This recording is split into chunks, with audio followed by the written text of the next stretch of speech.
So over the past year, you've heard me mention a time or two, hopefully not too often, about a couple of my Outward Bound expeditions.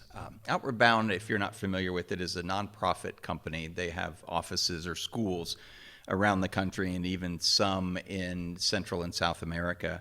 And they exist to provide a wilderness experience for people who maybe don't have that as part of their regular everyday life, like us. I don't think there's too many of us who commute in from the top of the Cascade Range or something like that. And the goal of Outward Bound is to provide people with a place to not only reconnect with the natural world, but it's intended to help people grow emotionally, mentally. And I've done a couple Outward Bound expeditions. I did one in Costa Rica where I was sea kayaking, which wasn't nearly as much fun as you think it would be. I'll tell you more about it later. But the very first one I did was in North Carolina. And it was a lot of backpacking through the Appalachians. And then at the end of the 2-week period, we did some whitewater canoeing on the same river that the movie Deliverance was filmed on. So no banjos, right. And I'm still here. That's right. That's right. No banjos playing, but it is interesting to know about that movie and then be on the same river. So for the first 3 days of this Outward Bound expedition, we were mostly or exclusively on a trail. So how it happens is you get to North Carolina, wherever you're coming from, and you meet at their home base. And then you pile in a van, and they take you, and it was a group of, I think, 8 of us and 2 instructors, and they drove us to a trailhead. And so for the first 3 days, we were on trail. We were just marching along.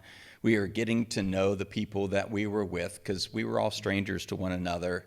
The instructors were teaching some skills. Not everybody knew how to do the hiking backpacking thing. How do you use a camp stove? How do you set up a tent? That kind of thing.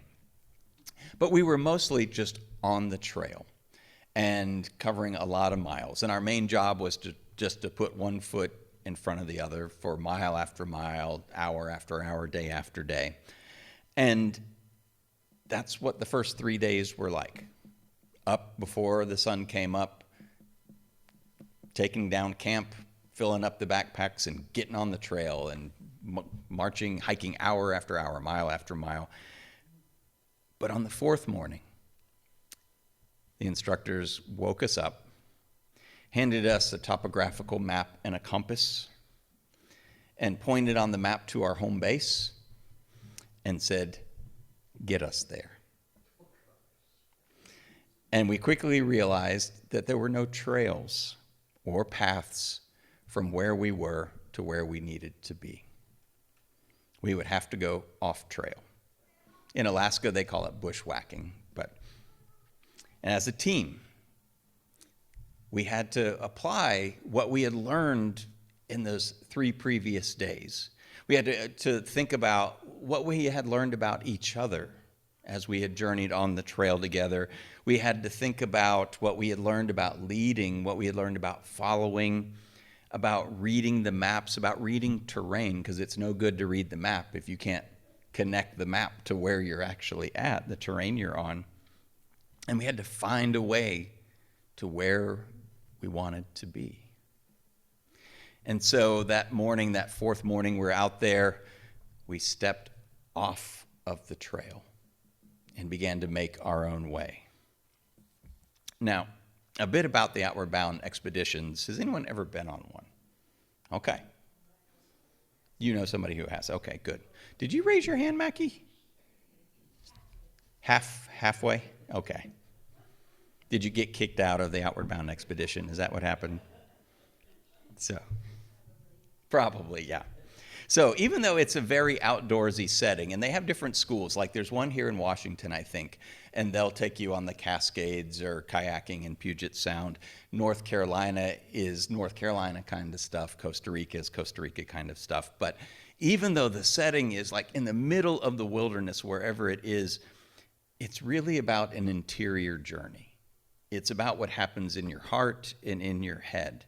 And each expedition, is designed to help people grow. Because you can't take your phone, there's no internet, there's no cable TV. There's no satellite TV. Cable TV and is kind of an old thing already. You don't have a to-do list. The roles and responsibilities that you had in your everyday life are gone. You don't even get to keep your name. That you are asked to choose a trail name at the very beginning. And people know you by that different name. And so some people chose, like, if Becky were on there, she might be Grizzly Bear. Or not Grizzly, because, pardon? Crow. Perfect. Yeah, she would choose the name Crow. And that's what we'd know her by. And we may never know her real name or until the very end. I couldn't think of a good name. And in the training that I had done leading up to it, I had eaten a lot of Power Bars. You all remember them? They're like, and so I chose the name Power Bar, which is really dumb and just silly, but that's what it was for that. So I had 2 weeks where that was my name. I know, pardon? Start calling me Power Bar, yeah, because I want to revisit that ridiculous name. Pardon? Grizzly Bear would have been, yeah, there were a lot of, just about every name you could think of. Crow would have been much better, but no, that's just what came to mind. And so the Outward Bound expedition is designed to disorient us. We're out in the wilderness. We have a different name. We're with strangers. We're doing things we don't normally do. Our chair that we always sit in at home is nowhere to be found. You're sleeping on a pad in a sleeping bag on the ground and not in your cozy bed. And it's a different experience. It's a powerful experience. And so for the first 3 days of this Outward Bound expedition, it was a very interior experience, as it was designed to be, because we were just on a trail. We didn't even hardly have to think. We just had to put one foot in front of the other, and so it just always happens that your attention goes inward, and you start thinking and feeling because you had hours of silence, and there was no screens or anything to distract you. And it was just mile after mile, day after day. And we were on marked trails, so you could zone out. But something pretty remarkable happened on that fourth morning when the instructors handed us the map and the compass and said, "Take us home." The journey became communal. It became about us as a group and not a group of us as individuals. Each of us was there learning something about ourselves in that moment. But in that time, when we stepped off the trail, our focus was drawn outward to start looking at the terrain, to start saying, there's a mountain over there, there's a river down there, there's a pasture behind us. Where is that on the map? Can we find ourselves on the map? And just as importantly, we started to pay attention to one another in a way that we hadn't previously. Because as the task and the terrain changed, we had to move from thinking about me and just being focused on our personal experience of hiking and sleeping on the ground and what was in my heart and my head to thinking about we, thinking about us. Because folks really began to struggle in a way on that fourth day that they hadn't in the previous 3.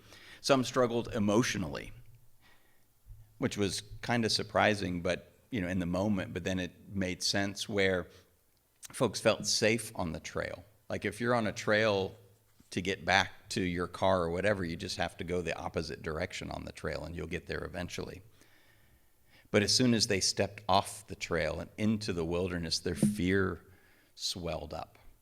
Has anyone ever been off trail in the woods where, intentionally, or did you just get lost? That's the question. Only with your dad. Yeah, it's a different feeling. When you're on a trail, it's like, okay, it's reasonably comfortable. There have been people here before you're on trail, but when you get off trail and into the wilderness, it's a different feeling. It's very disorienting. And for some people, it brought up a lot of fear. They began to struggle. And some struggled physically because on the trails, they're designed generally not to be all that difficult. They route them so there's gradual inclines and gradual declines. But the youngest team member, we found out when we started off trail, had a bad back. She actually had a rod in her back. And she was fine on the level trails, but as soon as we started the steep stuff, she couldn't do it. She couldn't carry a pack. Yeah. And so as soon as we stepped off the path, as soon as we stepped off the trail, things really changed. And that's good. Like, that was the point.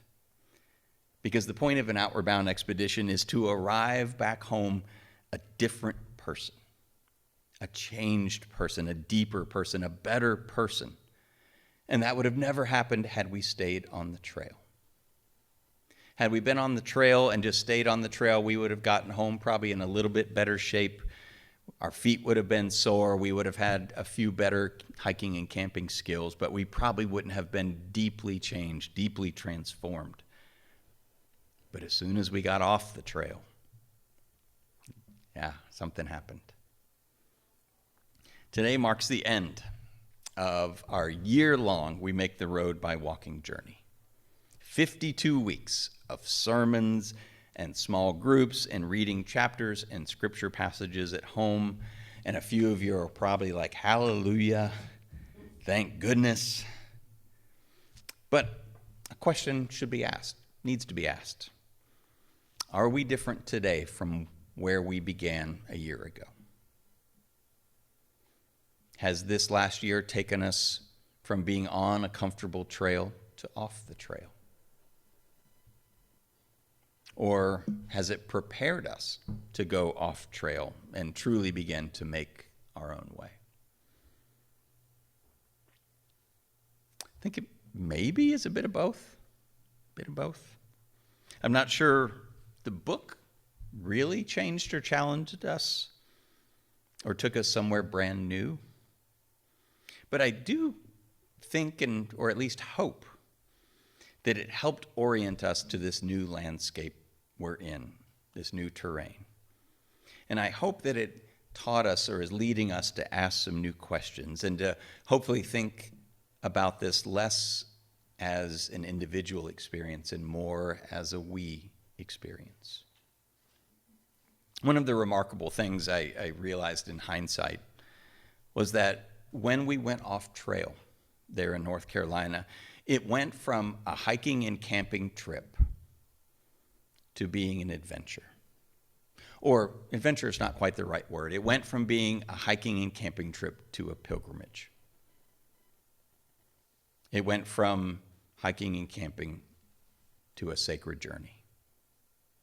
And the first few days didn't ask much of us. It was just hiking and camping.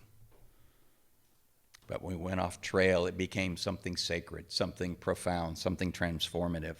All of a sudden, we realized that we were responsible for each other and that we needed to help each other. We couldn't just be like, oh, she can't quite do it. Let's leave her behind. And not everyone got along great. There were moments where you were kind of like, yeah, maybe we could leave that person behind. But you don't. It's not how this works. And we had to learn, each of us, how to lead. How to lead people, how to listen to people, how to think about where you're going and where and when you rest, and where and how you find water and at what pace to move. Some people were stronger than others, and when the strong ones would lead, they had this inclination to just blaze ahead, and that's not good leader. It's not good leadership. They had to learn how to lead. And we had to learn, more challengingly, how to follow. Number one, it didn't work if everyone tried to be a leader at the exact same time. That was just chaos. It was actually harder to learn how to follow, to learn how to trust the person with the map and the compass, to learn how to be patient when they didn't do it perfectly and took us on a detour. Following, being a follower, that language seems kind of funny as those of us in this American context, because I think it has a negative connotation. We don't like to think of following very well. We do talk about it a little bit in church, but that's about the only place. But there is a grace, there is a joy, there is a need for all of us to learn how to be followers at times. And sometimes that following task was hardest for the people who were used to leading. Because each person on that expedition had a task. They had some things that they needed to grow in. And if one person who was good with the map and the compass always led, then nobody else got a chance to learn how to do it or to grow or to, And so sometimes the folks who are used to leading had to intentionally become a follower, even when they were biting their lip like, don't do that. We learned that we had to carry each other's burdens, and in the case of the young person with the bad back, there were times when things got steep that some people had to carry 2 packs. Or 3 people would carry 2 packs. We had this system where we'd have a person, pack, person, pack, person. We had to figure out how to share the burden so this person could make it up that stretch of mountain. We learned how to be a we in those couple days where we were off trail. Not just a collection of me's who were thinking about, what am I getting out of this? Am I enjoying this? All of that was set aside to keeping an eye on each other. How is she doing? How is he doing? Are they hurting? Do they need to rest? How can I help? And for those couple of days, the Outward Bound instructors didn't say a word. They just stepped back and watched and listened. Even when we struggled, even when we took some wrong turns. But they never left us either. And they gave us the space to learn and grow. And I suspect they would have stepped in had we marched off a cliff or before we marched off a cliff or something, but they were there. I'm struck, and I have been struck over this past year, of how similar my Outward Bound experience is to where we are at right now. And it's not a subtle metaphor that I'm working with here, so I'm sure you recognize it as well. But it makes me think that all pilgrimages, all sacred experiences, things that transform us, are similar. They take us out of our comfort zones. They take us out of our routines. They disorient us where things don't look familiar, and then they ask us to learn and grow. And I will say that one of my life's heroes, and I actually never learned his name other than Condor, which is his trail name. One of the people in that group was, as best as I could figure, in his 70s. And he was with us and learning and growing still. And that's an age, I'm mid-50s, and there's times where I almost catch myself kind of going, I don't need to learn anymore. And I think of Condor, and I'm like, yeah, if he can still be learning, so can I. I'm proud of what we're doing, I must say. I'm proud of y'all. I'm proud of us that we are doing what we're doing and trying to do what we're trying to do with the affordable housing project, with possibly merging, because I think it is a pilgrimage kind of thing. I think it is somewhat uncomfortably transforming us. It's certainly taken us out of a comfort zone. It's disorienting, isn't it? We don't know what tomorrow will bring, or next week, next month. It's teaching us to look around at the terrain. It's teaching some folks to lead in a way they hadn't led before. It's teaching some people that their job now is to be a follower and to let others lead and grow. There's one more part to this whole Outward Bound thing that I wanted to share, and it's what happened after my Outward Bound trip. So I came back, I quit my job as soon as I got back, and I went to seminary. And I found out that seminary and all that that brings was its own pilgrimage, its own outward bound expedition. It was full of challenge and growth, and it's extraordinarily disorienting and awesome and difficult. And looking back, what I discovered was rather than the outward bound experience being a one-time thing, like, oh, I went hiking and camping and all of that stuff, and it was fun, it was challenging, and it was good, and I left it behind. What I discovered is that it taught me a pattern that I hope has been, almost like a melody that has been playing in my life ever since. And it's a pattern, a melody that helps me to be alive and to be alive in the faith. Because what I realize is that my outward bound trip, even when it was over, it wasn't the end, it was actually just the beginning. That the transformation that happened within me served as a beginning for what came next, and that was heading off to divinity school. And then after divinity school, that was it. Everything was done. It was actually, no, even on graduation day, that ending was a beginning for something else. That was my grand Western adventure with my beloved wife. And we went to Idaho, and when my time in Idaho was done, that was the end. Or maybe it was the beginning of the next thing.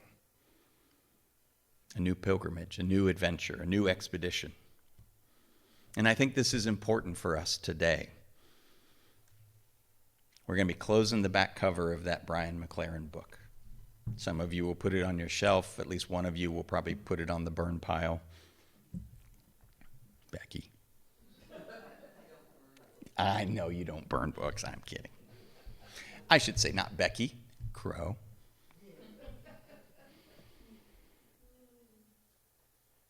Is it an ending for us today as we finish this book? Well, yeah, in a way. Or maybe it's a beginning. I think now that the back cover of that book has been closed, maybe we should be asking, now that we know the pattern, right? Now that we know and understand that our task is to make the road by walking, it's not just to stay on trail. What should we be doing today? What do we need to be learning? What does this mean for us as a we? By the end of the year, the Vital Merger team will put in your hands the merger document. And that merger document, as I've said before, is a very boring name for what will probably be a very important stack of paper. Because in that merger document will be a proposal for both congregations, a plan and a proposal about merging, about a new name, a new mission, a new vision. All of that will be in there. And in that is an ending, right? For both congregations. But it's also a beginning. And then when we're merged, if we're merged, but I assume we probably will, once we're done with that work, then we can rest and relax, right? Take a nap, have a snack. Well, we can do that. We can celebrate and take a little nap. That's actually okay. Rest is good. But it's also just a beginning, right? And all of that makes me think of when we hear that God is making all things new. Part of what I hear in that is that in our end is our beginning. And that each thing that we do is the beginning of the next thing, the next step, the next person, the next generation. Our job then, I think now that we are really starting to step off the well-worn trail that most of us have been walking in our church life and our faith life for most of our lives. I think our job now is to think less about me, not me, but less about ourselves, and to turn our attention to the task and to the terrain, and most importantly, to those we are traveling with. Because for some, this part of the adventure will be especially challenging. Some of us will absolutely need help with the burden. And that might be me at times too. Some of you will learn to lead. And some of you will learn to follow. And all of us, though, will be led to the waters that will quench our thirst as we worship, as we pray, as we gather. Our adventure is just beginning. God is ahead of us, ready to feed us with manna, ready to quench our thirst when the way seems dry. And the call is upon us to be remade, to be named anew, to make the road where there was none before. God beside us, God behind us, God ahead of us, God with us on this road that we are making together. And so in that hope and in that joy, may it be so, and amen. So I invite